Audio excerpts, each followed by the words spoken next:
Last week, we started this important series about understanding Israel.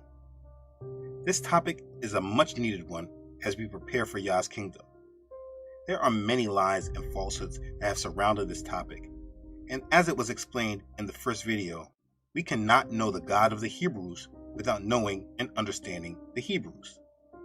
This nation or group of people who Yah chose to make his covenant with and introduced himself to the world through, we cannot overlook their history and bypass them, and then on the flip side, apply what we want to feel about Yah without them. Israel is an important topic that cannot be ignored, so this ministry will not allow it to be ignored, especially being that in the end times, there are so many falsehoods that are attached with it. It is important that followers of Yah are introduced to the God of ancient Israel through understanding Israel.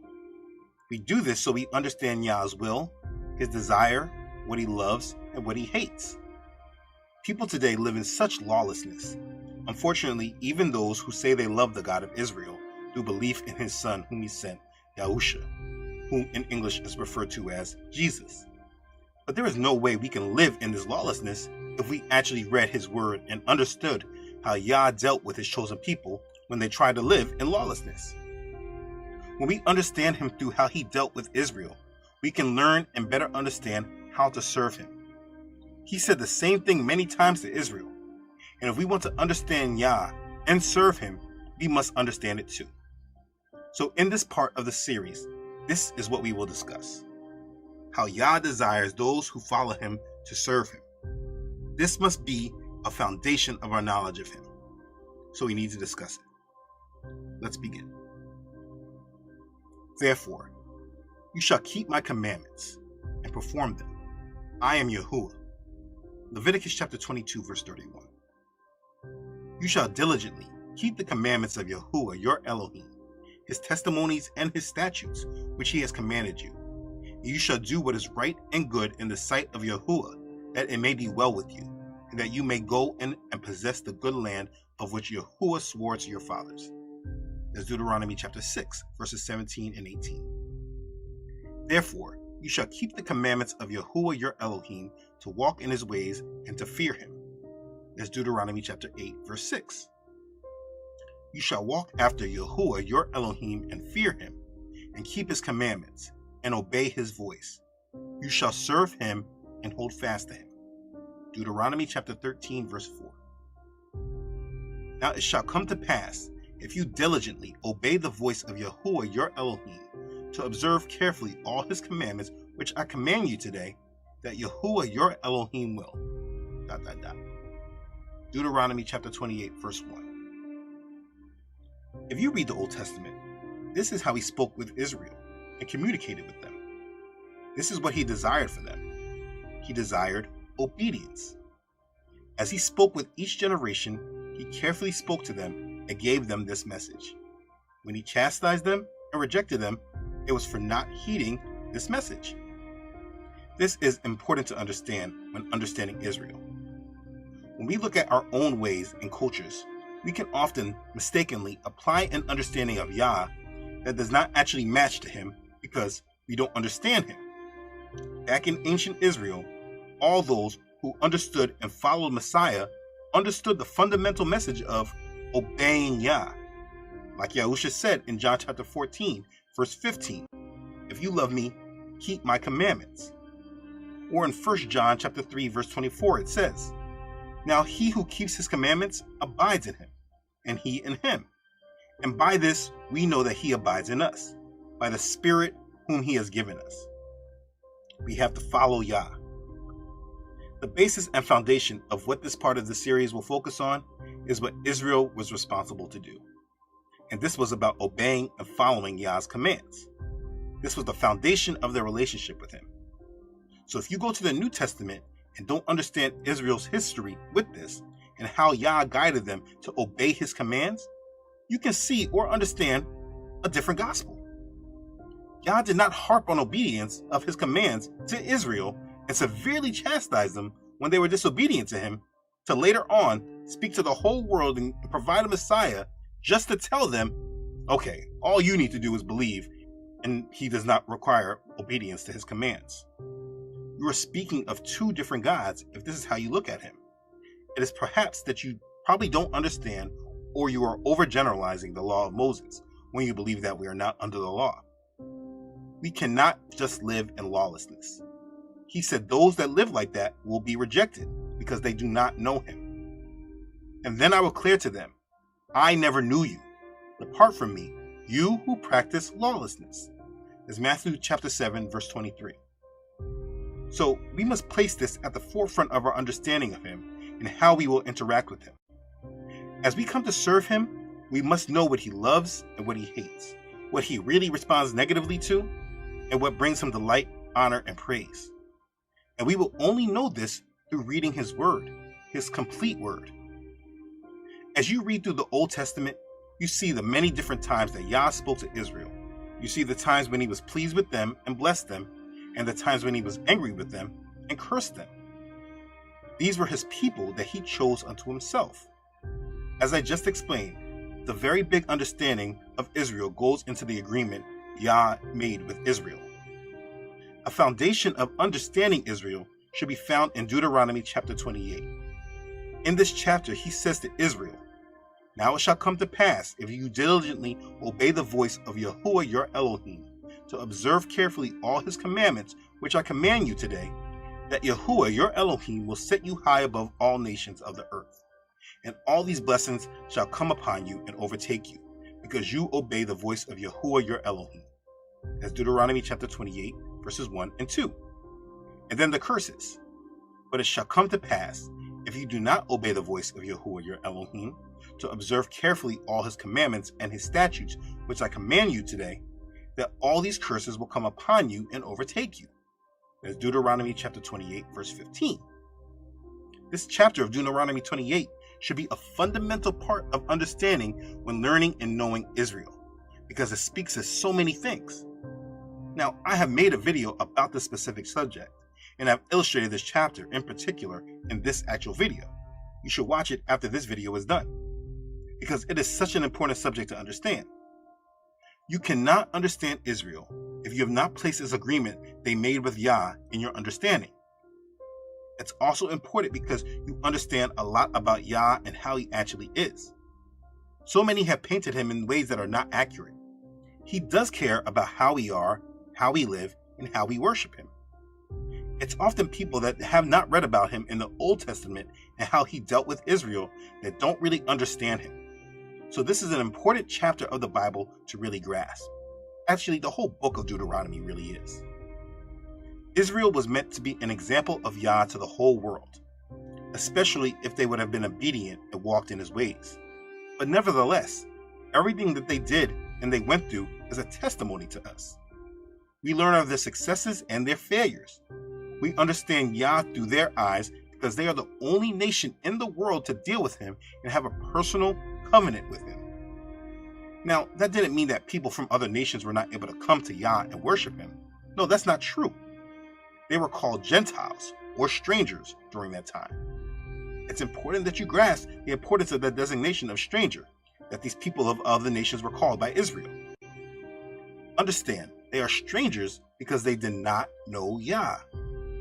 But the blessing is, if they cling to Israel and served Israel, they would then be grafted into Yah through Israel, no longer a stranger. The foreigner or stranger was not able to dwell in Israel and serve Yah any way they chose just because they didn't have a direct covenant with him. Through the example of Israel, they were taught how to serve Yah, and from that, they were no longer a stranger. And if a stranger dwells with you in your land, you shall not mistreat him. The stranger who dwells among you shall be to you as one born among you, and you shall love him as yourself. For you were strangers in the land of Egypt. I am Yahuwah your Elohim. That's Leviticus chapter 19, verses 33 and 34. He said, You shall have the same law for the stranger and for one from your own country. For I am Yahuwah your Elohim. Leviticus chapter 24, verse 22.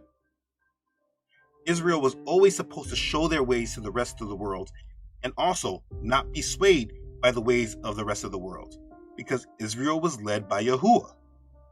Israel's purpose was that they were always supposed to be Yah's people and be the ones who declared Yah's way and his great name to the rest of the people of the earth. As King Solomon said as they were dedicating the first temple, moreover, concerning a foreigner who is not of your people Israel, but has come from a far country for your name's sake, for they will hear of your great name and your strong hand and your outstretched arm. When he comes and prays towards this temple, hear in heaven your dwelling place, and do according to all which the foreigner calls to you, that all peoples of the earth may know your name and fear you, as do your people Israel, and that they may know that this temple which I have built is called by your name.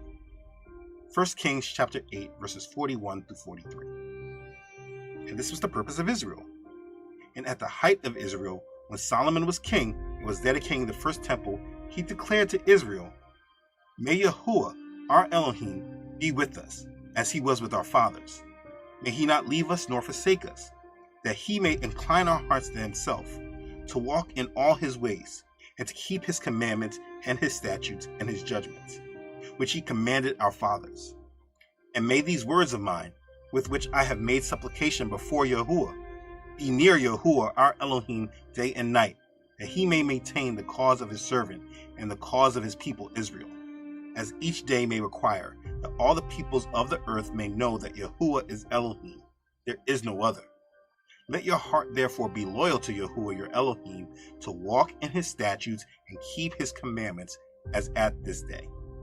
It's 1 Kings chapter 8, verses 57 through 61. And this is what Israel was supposed to do. And if they did this, we would know his ways and understand what it looked like to follow Yah through their physical example, and not just by having to read about them. They were to be our examples and priests of the world. But we now need to understand the unfortunate truth, which is that Israel did not follow Yah. They followed after other gods and became separate from Yah.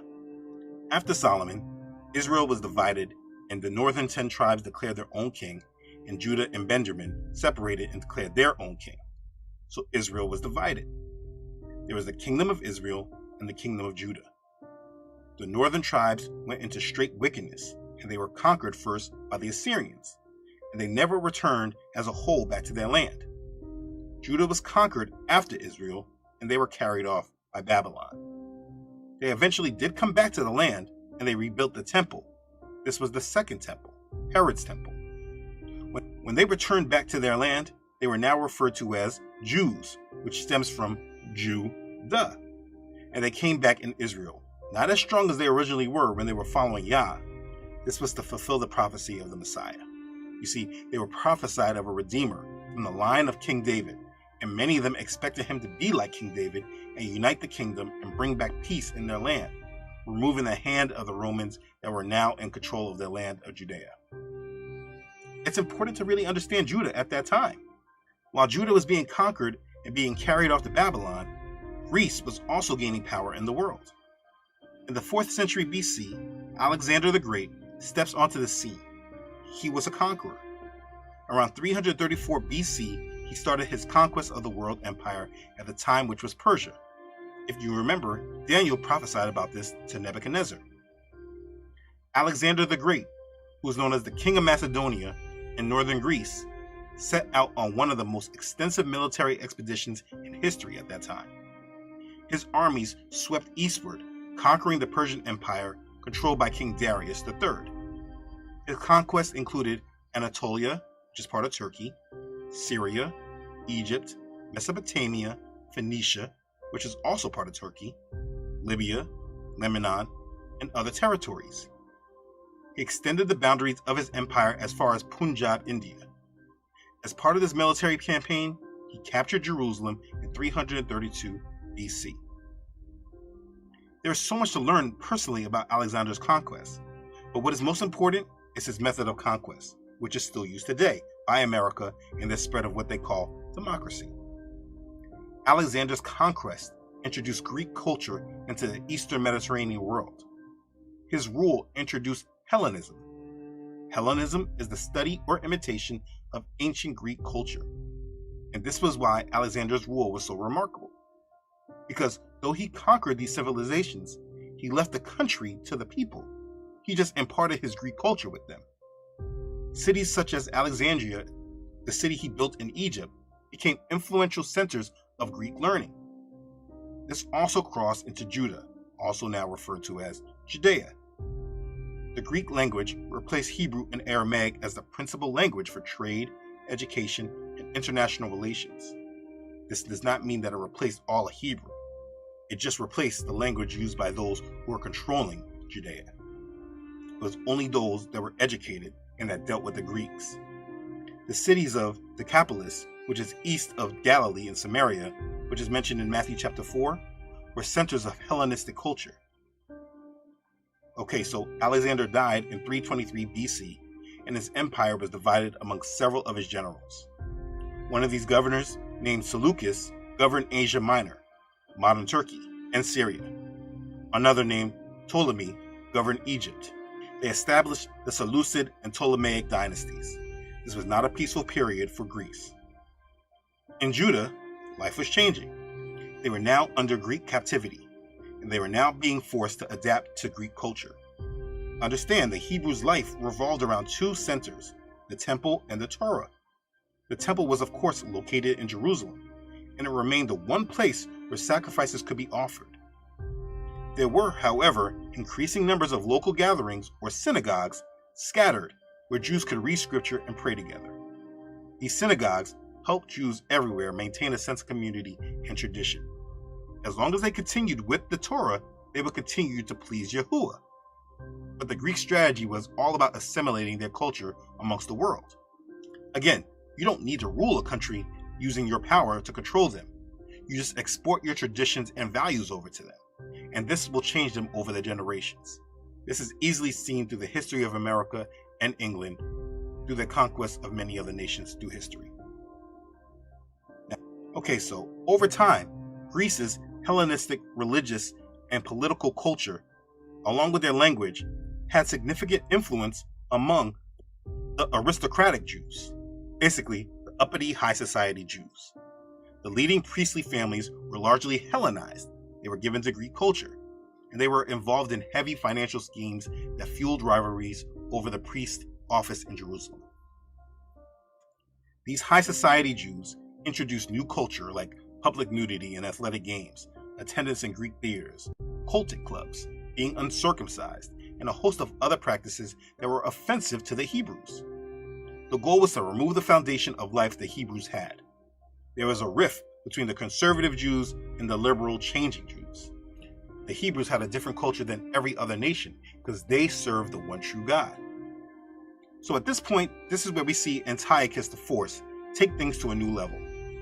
In 167 BC, he came in and desecrated the temple and established it as a cult of Zeus.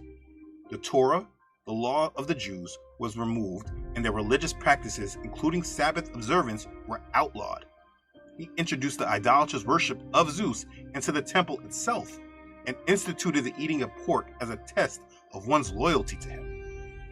Antiochus's policies provoked a military response from some Jews. The principal leader of the revolt was a man named Judah, nicknamed Maccabeus, or the Hammer.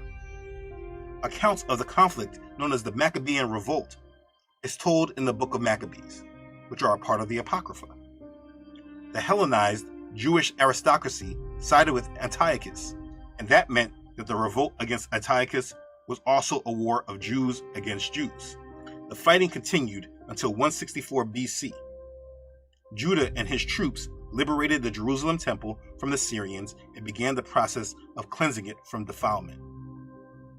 Judah reached an agreement with the Syrians that officially returned the temple to control of the Jews. Antiochus V, having succeeded his father, was apparently willing to reach a compromise and to rescind his father's decrees. This is where the festival of Hanukkah was founded by, though it has nothing to do with the command from Yahuwah himself. The Maccabees gained complete control of the region and established an independent kingdom of the Jews that would continue until 63 BC. And during this time, there were a number of Jews that adopted a number of different Hellenistic religious beliefs and practices. So let's stop right there real quick. What I want you to understand, because it's crucial in understanding the Jews. As I started this part of this series, I explained the foundation of what Israel followed and believed. The Jews recognized themselves as the only ones who worshiped the true Creator, and they did not accept assimilating with the colonizers like the Greeks and the Romans. Though the world was being controlled by Greece, the Jews who considered themselves to be in the highest standing with the Creator did not follow their ways. This again was why they had this Maccabean revolt. They knew that they were to follow Yah and be under Him, and Yah only spoke to them. So there was no need to assimilate through the ways of the conquered world. Those in high authority like the scribes and Pharisees, these educated ones, they were the ones who compromised and who assimilated, because they were the ones that were looked at as having control, being the religious authority, and the bridge between the Greek and the Roman rulers, and the Jews living in Judea. But as we move on and get to discussing Messiah, you must understand that his followers and his disciples were not this educated class. They were not of the scribes and the Pharisees. They were common men, fishermen like Peter. They did not compromise or hold on to Hellenization. They were attaching themselves to Yah and trying to follow Yah. So it's important to not attach the Hellenization that Greece spread to the Jews. If they were attached to Greece, they would not have been attached to Yah. This is why Messiah had such a problem with the scribes and the Pharisees. If you remember, many times he called them hypocrites. The people of Yah believed that their way and culture was the absolute way because they were in communion with the one true God, not the pagan gods that their forefathers were rejected and chastised for following. For those that wished to stay under Yah, they held to their culture, very much how people in America are today, being that America's the world empire. They all agree and understand that English is their language, and they say things like, "You're in America, so speak English." The Jews were in their land, so they spoke their own language. They did not attach to what the world was moving to, especially being that they knew if they followed Yah, they would be the leaders of the world. This is why it's important to understand their mindset, their law, and their culture. So anyways, during the times of the Maccabean revolt, and before, Greece was losing their power. Romans had been conquering lots of land and territories, establishing themselves as a formidable power in the Mediterranean, and they wanted more. So they turned eastward. In 197 BC, Rome conquered Macedonia, and by 146 BC, Greece was conquered by the Romans. In 63 BC, Rome took control of Judah and Jerusalem, but they left the land in local control. This was during the times of Julius Caesar, so there was a lot of politics going on in Rome. In 38 BC, Herod the Great, the son of Antipater, who was an Edomite, is now on the scene. His ancestors converted to Judaism, and he was raised a Jew, but he was not one by blood. Herod transformed the country of Judea. He built the port of Caesarea on the coast and a temple to Augustus in Samaria. He remodeled the Jerusalem temple, and next to it built the Antonia fortress, a Roman military installation. During his time, he was labeled King of the Jews, and this is the beginning of the history that would change the world. Judah never returned to the way it was before they were captured and taken into Babylon. Things had changed for them. There were no real leaders or kings in charge, and the leaders that were in charge were corrupt and served themselves. There were Hebrews that continued in the law, and a lot of others that tried to assimilate with the world empires. There was just a mixture of them. And the Jews of Judea began to wait on the Redeemer that was prophesied to them, and they waited for our Messiah to come to them. With all this history, you could really understand why they believed that this coming Redeemer was going to be like King David, who would bring them peace to their land and brought back greatness to their kingdom.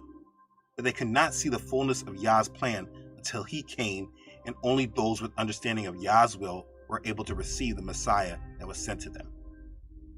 And it is at this point where we will stop, because understanding the Messiah sent is crucial and needs to be covered by itself. We need to bring in historical and cultural understanding when trying to understand the Jews and their relationship with our Creator. They were drawn to him in a covenant based on obedience. And everything we see in their history, their ups and their downs, has everything to do with their obedience. As we understand them from the times of our Messiah, when we get to the New Testament, we cannot leave out the history of what was going on at that time and the challenges that they were up against with Hellenization. And the thing is that you really don't need to know all of that if you just read his word and understand Yah through both the Old and New Testament. But for those who mainly only read the New Testament, there is a big separation in understanding Yah's will for Israel and how they were supposed to be. So if you need more context and understanding, you want to go more into the history. If we understand Yah and we understand Israel, we should never have expected them to assimilate with Greece or Rome. And if they did, we should never expected for Yah to bless that. And understand that what Yah desired for them was obedience to him, so that they could properly serve him. So what we will do is stop at this point in history and go over what we learned in this part of the video. Here are some important parts to know in part 2 of understanding Israel. Number 1. When we understand Yah through how he dealt with Israel, we can learn and better understand how to serve him. Number 2. Yah consistently communicated the same message of obedience to Israel. You shall walk after Yahuwah your Elohim and fear him, and keep his commandments and obey his voice. You shall serve him and hold fast to him. Number 3. All the Jews who followed after and understood Messiah understood the fundamental message of obeying Yah. Like Yahusha said in John chapter 14, verse 15, if you love me, keep my commandments. Number 4, we cannot just live in lawlessness. He said those who live like that will be rejected because they did not know him. That's found in Matthew chapter 7, verse 23. Number 5, as we come to serve him, we must know what he loves and what he hates, what he really responds negatively to, and what brings him delight, honor, and praise. And we will only know this through reading his word. Number 6, Deuteronomy chapter 28 should be a fundamental part of understanding when learning and knowing about Israel, because it speaks to so many things, not only about Israel and its identity, but also about Yah and how he dealt with obedience and disobedience. Number 7, the people of the other nations were called Gentiles or strangers during that time. It's important that you grasp the importance of that designation of stranger in reference to the people of the other nations. Understand they are strangers because they did not know Yah. But if they claimed to Israel and served Israel, they would then be grafted into Yah through Israel, no longer a stranger. Number 8, the foreigner or stranger was not able to dwell in Israel and serve Yah any way they chose. Through the example of Israel, they were taught how to serve Yah. Number 9, after Solomon, Israel was divided and the northern 10 tribes declared their own king, and Judah and Benjamin declared their own king, and the two kingdoms were separate. Israel was divided. There was the kingdom of Israel and the kingdom of Judah. The northern tribes went straight into wickedness, and they were conquered first by the Assyrians. They never returned as a whole back to their land. Judah was later carried off by Babylon. They eventually did come back to the land, and they rebuilt the temple. Number 10, they were prophesied of a redeemer from the line of King David, and many of them expected him to be like King David and unite the kingdom and bring back peace in their land, removing the hand of the Romans that were now in control of the land of Judea. Number 11, Alexander the Great took control of Judah in the 4th century BC. Number 12, Greece Hellenized the wealthy in Judah, bringing much Greek culture to the Hebrews. This was mostly the educated scribes and Pharisees especially. Number 13, the leaders of Greece dealt harshly with Judah, consecrating their temple. Number 14, the Maccabees fought back and reclaimed control over Judah and their temple. Number 15, this Maccabean rule ended in 63 BC when Rome took control of Judah. Number 16, Judah and Jerusalem were much different than they were during the times before they were conquered by Babylon. Number 17, the people of Yah believed that their way and culture was the absolute way because they were in communion with the one true God, not the pagan gods that their forefathers were rejected and chastised for following. For those that wished to stay under Yah, they held to their culture. Number 18, Yah did not continuously focus on obedience of his commands to Israel and severely chastise them when they were disobedient, to later send a Savior to the world and just tell them to believe and not require obedience to his commands. You are speaking of two different gods if this is how you look at him. We show we love him by honoring his commands. And this was some of the main takeaways from this video. By this point, you should have an understanding of the importance of obedience and following Yah's ways and commands. You should understand just how much he required it. We cannot speak of him and then ignore that this was important to him and what he required of Israel. But you would only understand this if you understood Yah. As the Jews came back to the land, they did not reject their culture and their ways. They held on to it. They fought for it. So as you apply a level of thinking to the New Testament, because what is told to us is that it was written in Greek, that piece of information right there should not totally make you forget the complete way that Israel lived up until that point. And now you just want to apply the Hellenized way of the Greeks in understanding the God of the Hebrews. You should never do that. Whenever you do this, you have formed a strong misunderstanding of Yah, and that will lead you astray and away from him.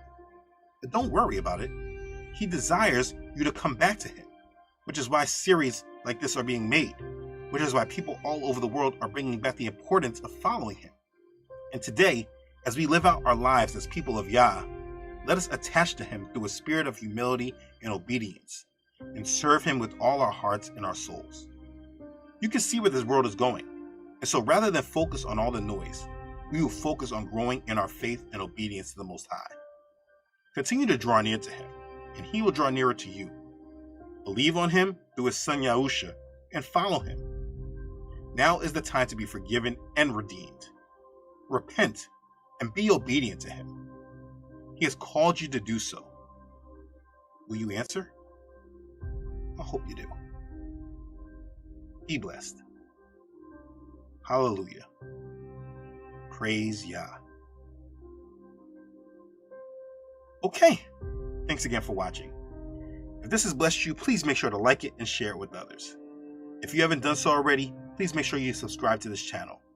Elohim willing, I upload every Friday. Don't forget to follow this ministry on Facebook and Instagram, as well as on my website, truthunedited.com. As always, I would like to give a special thank you to those who have donated to this ministry. Your contribution is a huge blessing to this ministry. Please continue